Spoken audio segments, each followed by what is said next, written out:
Welcome back, lunatics, to Chapter 5, The Phone Booth. Jack Jack parked his VW in front of the Rexall in the Table Mesa shopping center and let the engine die. He wondered again if he shouldn't go ahead and get the fuel pump replaced, and told himself again that they couldn't afford it. If the little car could keep running until November, it could retire with full out honors anyway. By November, the snow up there in the mountains would be higher than the Beatles' roof, maybe higher than three Beatles stacked on top of each other. What or want you to stay in the car, Doc? I'll bring you a candy bar. Why can't I come in? I have to make a phone call. It's private stuff. Is that why you didn't make it at home? Check. Wendy had insisted on a phone in spite of their unraveling finances. She had argued that with a small child, especially a boy like Danny, who sometimes suffered from fainting spells, they couldn't afford not to have one. So Jack had forked over the $30 installation fee, bad enough, and a $90 security deposit, which really hurt. And so far, the phone had been mute except for two wrong numbers. Can I have a baby Ruth, Daddy?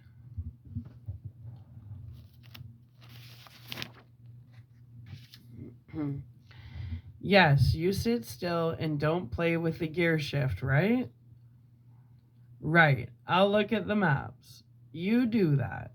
As Jack got out, Danny opened the bug's glove box and took out the five battered gas station maps: Colorado, Nebraska, Utah, Wyoming, and New Mexico.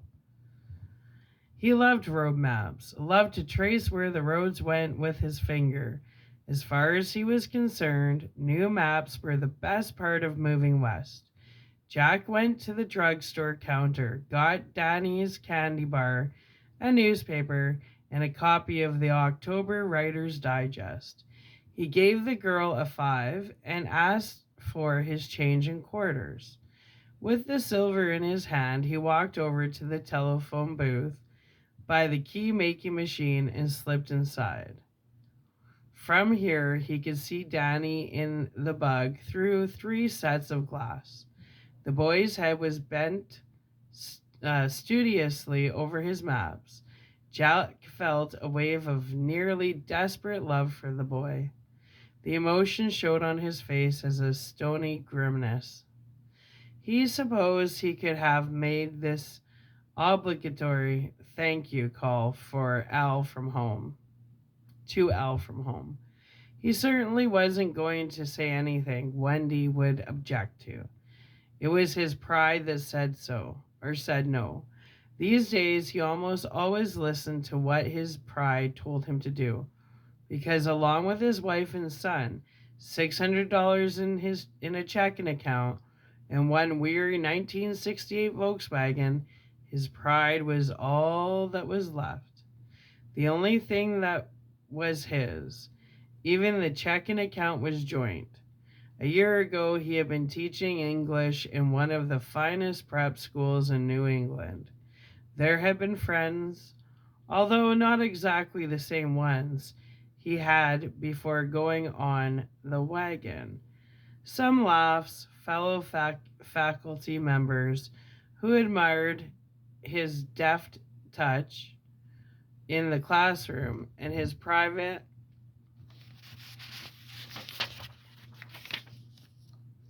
dedication to writing. Things had been very good 6 months ago. All at once, there was enough money left over at the end of each 2 week pay period to start a little savings account.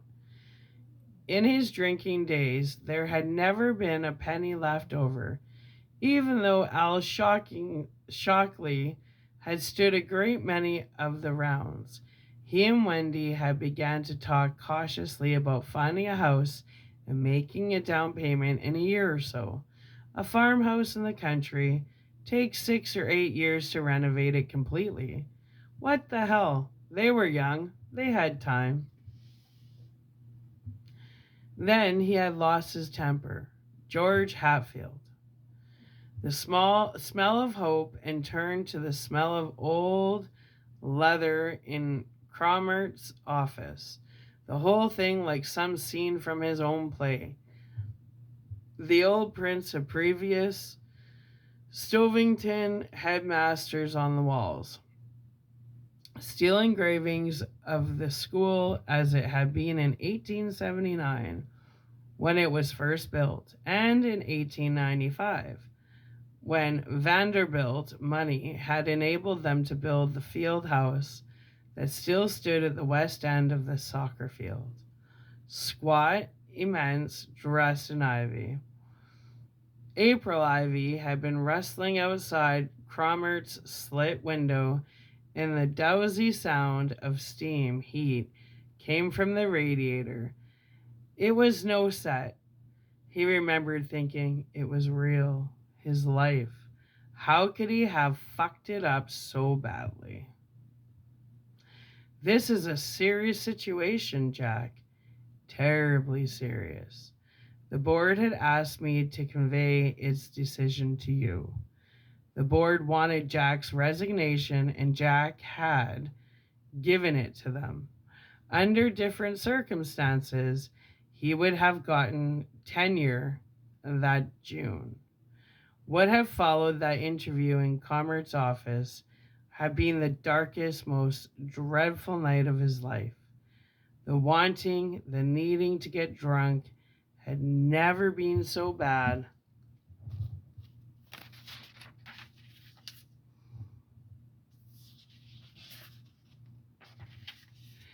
His hands shook, he knocked things over, and he kept wanting to take it out on Wendy and Danny.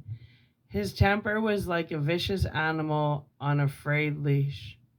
He had left the house in terror that he might strike again, had ended up outside a bar, and the only thing that had kept him from going in was the knowledge that if he did, Wendy would leave him at last and take Danny with her. He would be dead from the day they left. Instead of going into the bar where dark shadows sat, sampling the tasty waters of oblivion, he had gone to Al Shockley's house. The board's vote had been 6-1. Al had been the one. Now he dialed the operator, and she told him that for $1.85 he could be put in touch with Al 2,000 miles away for 3 minutes. Time is relative, baby, he thought, and stuck in 8 quarters. Faintly he could hear the electronic boops and beeps of his connection sniffing its way eastward. Al's father had been Arthur Longley Shockley, the Steel Baron. He had left his only son, Albert, a fortune and a huge range of investments and directorships and chairs on various boards. One of these had been on the board of directors for Stovington Preparatory Academy, the old man's favorite charity.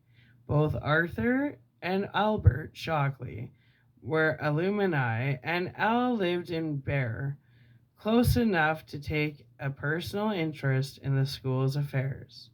For several years, Al had been Stovington's tennis coach. Jack and Al had become friends in a completely natural and uncoincidental way. At the many school and faculty functions they attended together, they were always the 2 drunkest people there.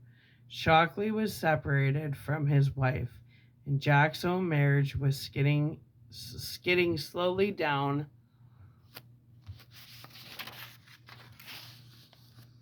hill.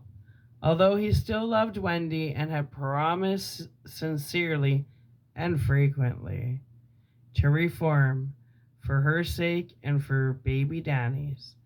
The two of them went on from many faculty parties, hitting the bars until they closed, then stopping at some mom and pop store for a case of beer they would drink parked at the end of some back road.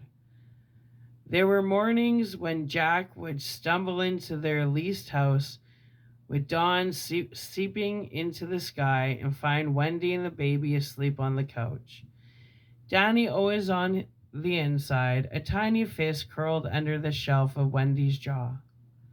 He would look at them, and the self loathing would back up his throat in a bitter wave, even stronger than the taste of beer and cigarettes and martinis.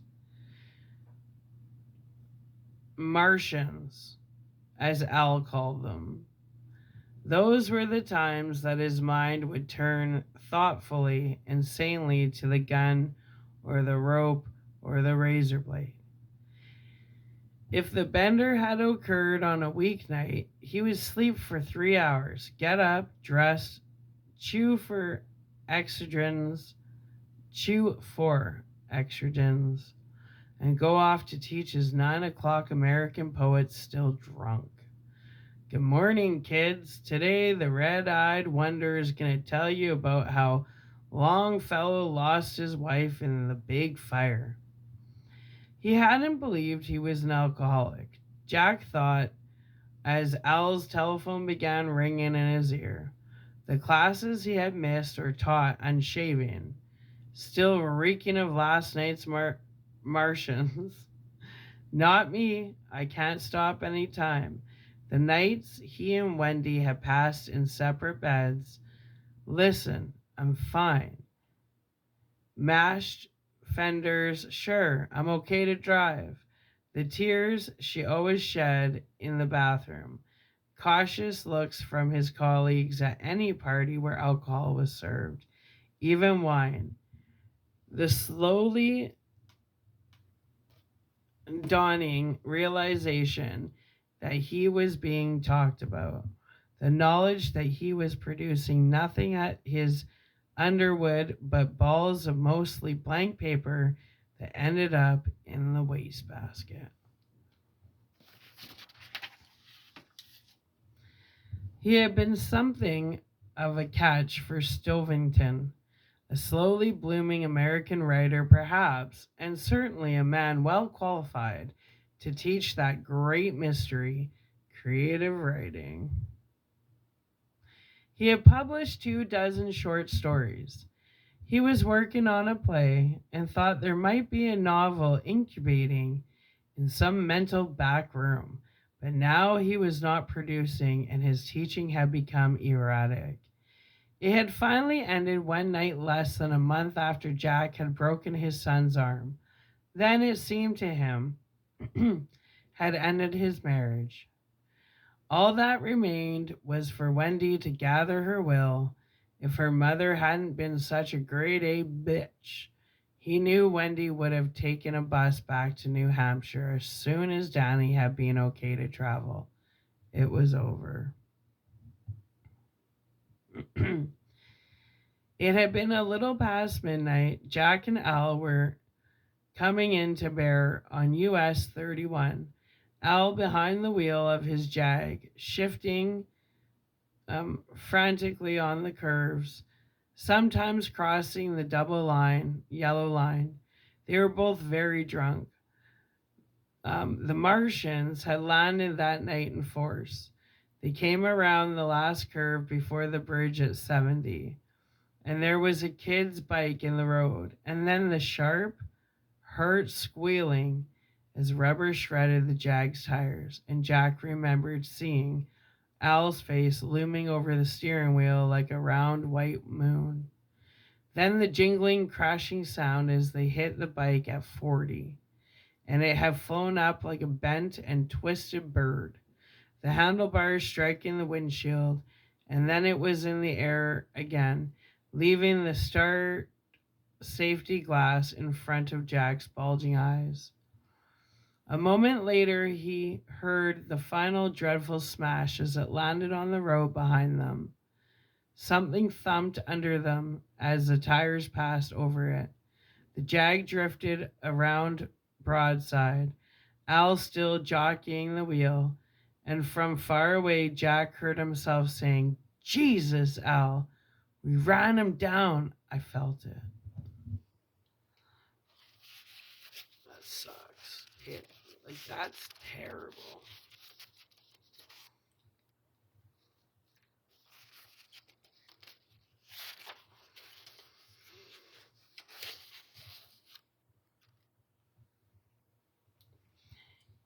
In his ear, the phone kept ringing. "Come on, Al. Be home. Let me get this over with." Al had brought the car to a smoking halt not more than 3 feet from a bridge stanchion. Two of the Jag's tires were flat. They had left zigzagging loops of burned rubber for 130 feet. They looked at each other for a moment, then ran back in the cold darkness. The bike was completely ruined. One wheel was gone, and looking back over his shoulder, Al had seen it lying in the middle of the road, half a dozen spokes sticking up like piano wire. Al had said hesitantly, "I think that's what we ran over, Jackie boy." "Then where's the kid? Did you see the kid?" Jack frowned. It had all happened with such crazy speed. Coming around the corner, the bike looming in the Jag's headlights, Al yelling something, then the collision and the long skid. They moved the bike to one shoulder of the road. Al went back to the Jag and put on its four-way flashers. For the next 2 hours, they searched the sides of the road using a powerful 4-cell flashlight. Nothing. Although it was late, several cars passed the beach Jaguar and the two men with the bobbing flashlight. None of them stopped. Jack thought later that some queer providence, bent on giving them both a last chance, had kept the cops away, had kept any of the passerbyers from calling them. Oh. At 2:15, they returned to the Jag, sober but queasy. If there was nobody riding it, what was it doing in the middle of the road? Al demanded. It wasn't parked on the side, it was right out in the fucking middle. Jack could only shake his head.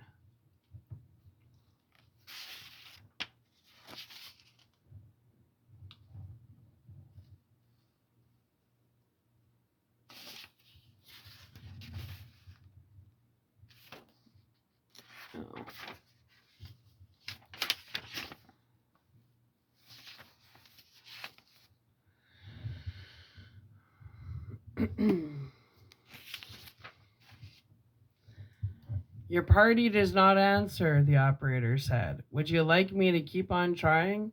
"A couple more rings, operator, do you mind?" "No, sir," the voice said dutifully. "Come on, Al."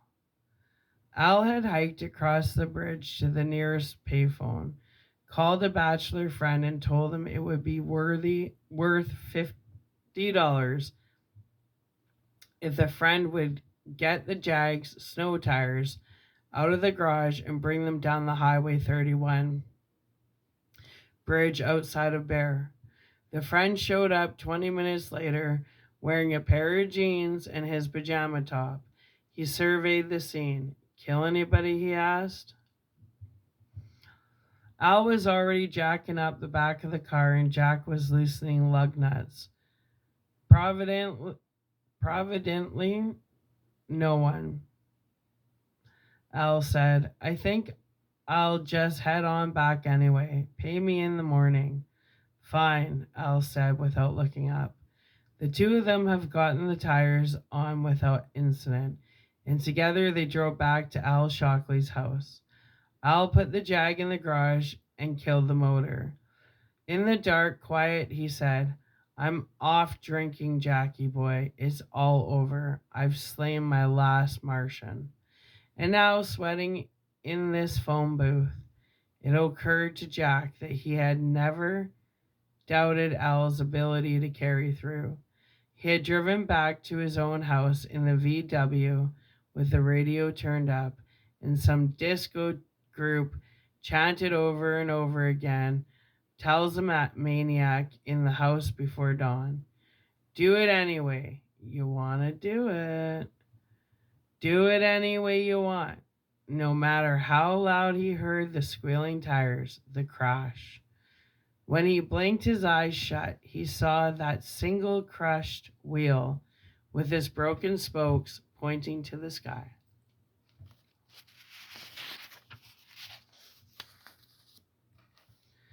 When he got in, Wendy was asleep on the couch. He looked in Danny's room, and Danny was in his crib on his back, sleeping deeply, his arm still buried in the cast. In the softly filtered glow from the streetlight outside, he could see the dark lines on his plastered whiteness where all the doctors and nurses in pediatrics had signed it. It was an accident. He fell down the stairs. Oh, you dirty liar. It was an accident, I told my temper.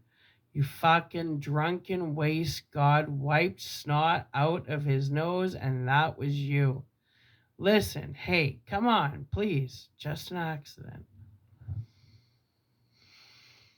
But the last plea was driven away by the image of that bobbing flashlight as they hunted through the dry late November weeds, looking for the sprawled body that, by all good rights, should have been there, waiting for the police. It didn't matter that Al had been driving. There had been other nights when he had been driving.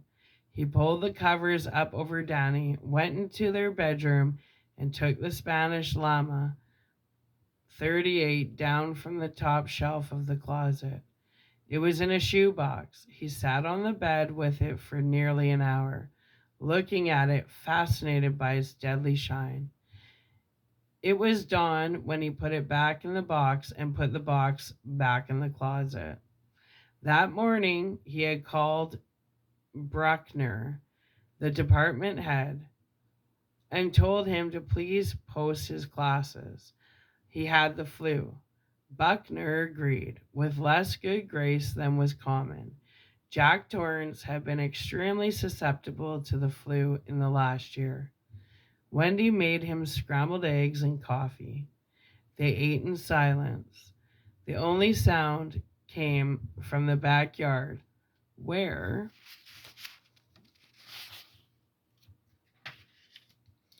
Danny was gleefully running his trucks across the sand pile with his good hand. She went to do the dishes, her back to him. She said, Jack, I've been thinking. Have you?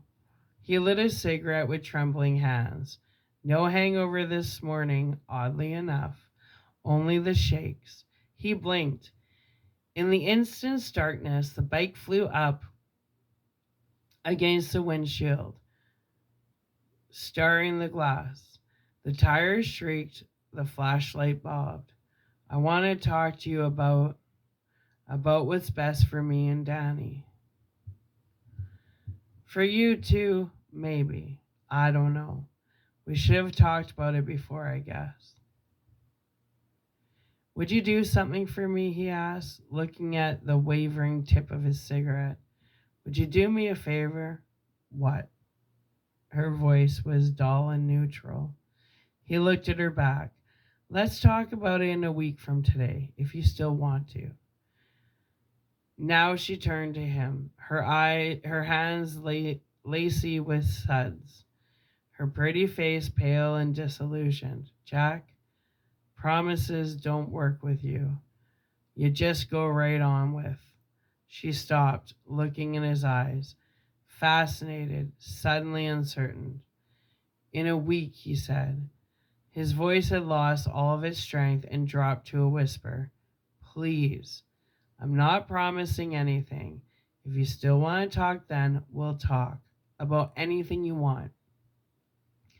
They looked across the sunny kitchen at each other for a long time, and when she turned back to the dishes without saying anything more, he began to shudder. God, he needed a drink. Just a little pick me up to put things in their true perspective.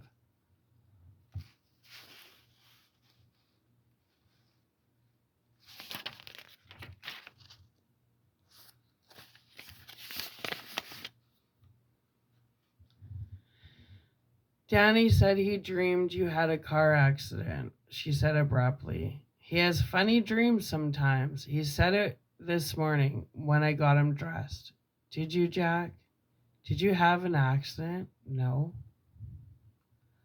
By noon, the craving for a drink had become a low grade fever. He went to Al's. You drive? Al asked before letting him in. Al looked horrible. Bone dry. You look like Lon Chaney in Phantom of the Opera. Come on in. They played two-handed whilst all afternoon. Whist? They played two-handed whist all afternoon. They didn't drink. A week passed. He and Wendy didn't speak much, but he knew she was watching, not believing. He drank coffee black and endless cans of Coca-Cola. One night, he drank a whole six-pack of Coke and then ran into the bathroom and vomited it up. The level of the bottles in the liquor cabinet did not go down. After his classes, he went over to Al Shockley's. She hated Al Shockley, worse than she had ever hated anyone. And when he came home, she would swear she smelt scotch or gin on his breath. But he would talk lucidly to her before supper, drink coffee, play with Danny after supper, sharing a Coke with him, read him a bedtime story, then sit and correct themes with cup after cup of black coffee by his hand, and she would have to admit to herself that she had been wrong. Weeks passed, and the unspoken word retreated further from the back of her lips. Jack sensed its retirement, but knew it would never retire completely. Things began to get a little easier. Then George Hatfield. He had lost his temper again, this time stone sober.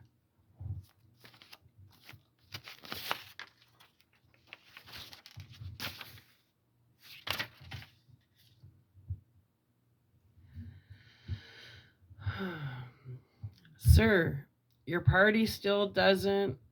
Hello? Al's voice out of breath. Go ahead, the operator said dourly. Al, this is Jack Torrance. Jackie boy, genuine pleasure. How are ya? Good. I just called to say thanks. I got the job. It's perfect. If I can't finish that goddamn play snowed in all winter, I'll never finish it. You'll finish. How are things? Jack asked hesitantly. Dry, Al responded. You? As a bone. Miss it much? Every day. Al laughed. I know that scene, but I don't know how you stayed dry after the Hatfield thing, Jack. That was above and beyond. I really bitched things up for myself, he said evenly. Oh, hell, I'll have the board around by spring. Effinger's already saying that might have been too hasty. And if that play comes to something, yes, listen, my boy's out in the car. Al, he looks like he might be getting restless. Sure, understand. You have a good winter up there, Jack, glad to help. Thanks again, Al. He hung up, closed his eyes in the hot booth, and again saw the crashing bike, the bobbing flashlight. There had been a squib in the paper the next day. No more than a space filler, really, but the owner had not been named. Why it had been out there in the night would always be a mystery to them, and perhaps that was as it should be. He went back out to the car and gave Danny his slightly melted baby Ruth.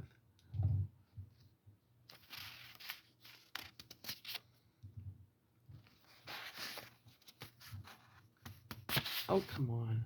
It's sticking.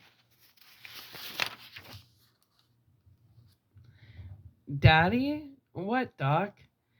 Danny hesitated, looking at his father's abstractive face.